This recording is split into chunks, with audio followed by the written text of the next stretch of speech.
Right, my best part. News done, business done, sports done.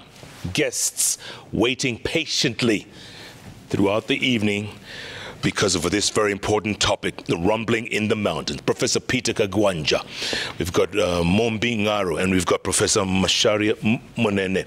All of them talking about this mountain. Folks, thanks so much for your patience. We really appreciate it, and staying up this late. I asked the question before the break, and you all simultaneously said the same thing.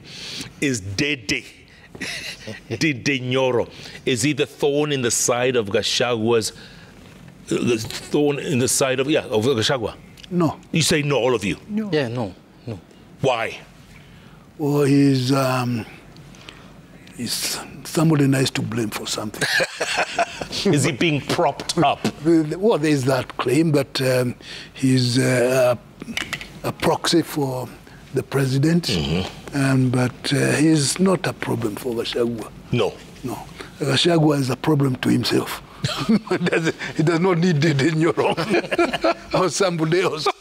Mombi, you agree?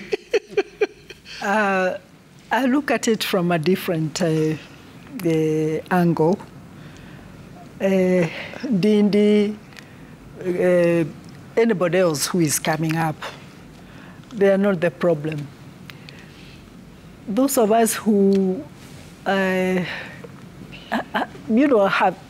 studied hunting, there's a lead dog.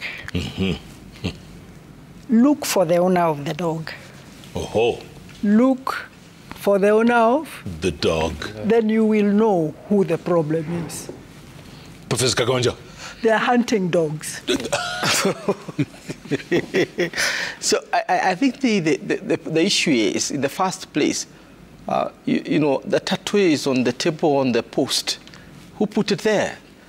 Was the problem if the one who put the tattoo up there decided to get the tattoo out of the place? Because the owner of the game is the leader of UDA, who put together Kenya Kwanza and got his alliances. Now, if you decide to change the game for whatever reason, and you complain, there's a problem.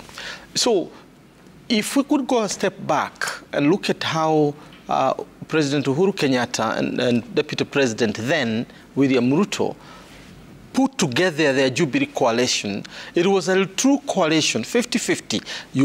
I bring what I have, and you bring what we merge it together, and then we have a Jubilee government. And therefore it was, although it was not stated as such, it was a power-sharing government. So if you take your MPs away, then I'll go with mine. Now, it's a completely different situation in which we are, because UDA is William Ruto's initiative. It is his party, right? Yes, the others are members, and they have helped me in building it, but everyone knows that this is a party he put together as an alternative to Jubilee. Now, in Mount Kenya region, which is now rumbling, UDA members are not shareholders. They made a choice. And that's why the language of shareholding has come there. But there is only one principal shareholder. That's William Ruto. So if he decides to change his company in whichever way, that's the issue. Now, it defeats purpose to now move around the mountain and say that we have been removed, or we have 50-50 shares, or whatever. That's not the case. I think what we need to begin to talk about is, come 2027, where are we? Because that's the debate. It is not whether we have been kicked there or we are marginalized here and we are going to say enough is enough here. No. This is a sober debate. You retrace your steps and find where you made the mistake. You missed the turn. We missed the turn when we went to an election without a party from the region, when every other region has its own party. And yet we overwhelmingly voted for President Ruto. Yes. Overwhelming from Central. Yes. I mean, there was good reason for that. What was it? People were tired of Uhuru. Then. And they were very angry with Uhuru for whatever reason. And there were many reasons why they were angry.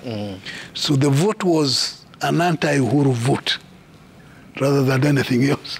Yeah.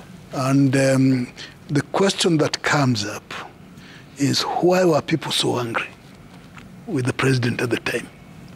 Because that anger has not disappeared. And some of it is now part of the ramblings we are getting here.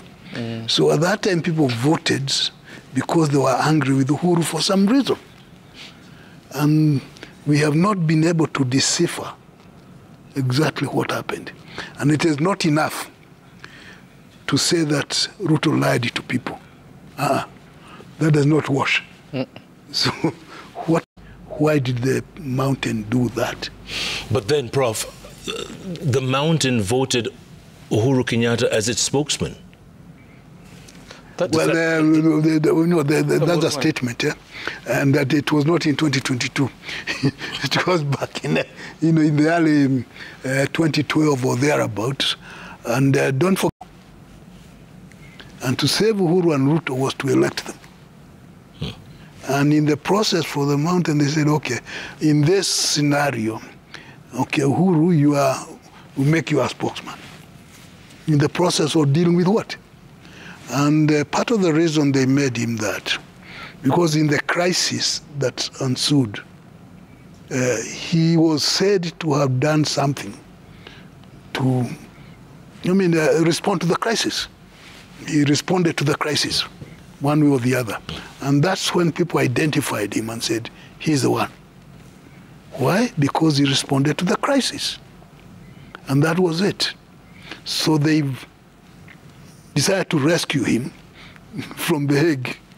And maybe something went wrong thereafter, but that's what happened. Did he forget that reality when he was president? And then people turn and say, wait a minute, what are you doing? We thought this and this and this. So that happened. Right now, we are talking about the lack of leadership, because there is no leadership in the mountain at present. Needs some courage, and we doubt whether there is. And some charisma is not bad. When you combine those things, and somebody comes in a crisis time, then people say, yeah, that's the one. That's the one. And then you will see the unity that we are talking about. Prof, I see you nodding. I have been elected bureaucratically and I am this position. Therefore, this is what we call Pharisees of argument. And Pharisees are where you say, because it has 4 legs, it must be a cow. I mean, you can make that argument. If the Meru, so leadership is not announced like that proverbial tiger. It doesn't pronounce its tigritude. It just pounces. Yeah. Now here, what we are having here are young tigers who are simply saying, I'm a tiger. You don't announce it. Let's say it ourselves. Yeah. Folks, we're looking at live pictures from Washington, D.C. President William Ruto officially meeting President Biden on the state visit. Right there. Somewhere in the White House, somewhere in there. Maybe the Oval Office, I think. It's happening right now. Let's tune in, see if there's any sound. Let's take a listen. State visit. Continue our conversation. Mombi, do you agree with what the profs have said? Leadership is not thrust, it has to just come out. I believe in a balanced, it can come, and you can grow to be a leader. I have no reason to give credit to former President Uhuru Kenyatta. I never voted him even once. That's a fact. Even though you come from his county? Yeah, and we are friends. But I also know, and I talked about it from Yala, and I said to good people like these ones and politicians, then I said, it's very interesting. You have a deputy who comes to your region from Friday, Saturday, Sunday. Every weekend, he is in Central Province campaigning for President Uhuru and making him strong in his region. And I said, I cannot imagine myself. Every weekend, I am in Thika, and once I get to Thika, I take a flight to Nyanza to go and campaign in Nyanza for Raila Odinga. It doesn't make sense. That is the time that the current president, William Ruto, took to poison the... already there was dissatisfaction. And it has gone on.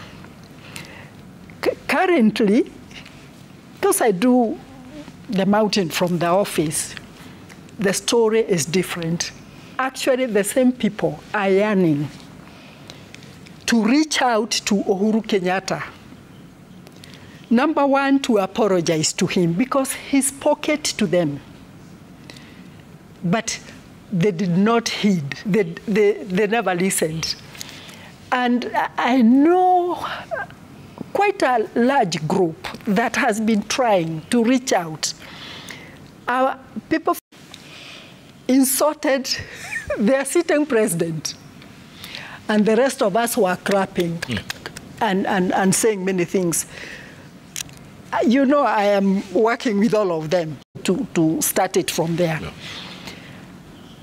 And I thought the current deputy president is a good student of those mistakes because he has repeated them, you know, without blinking.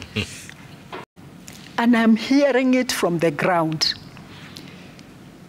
We were warned, we just ignored, we insulted, we disrespected.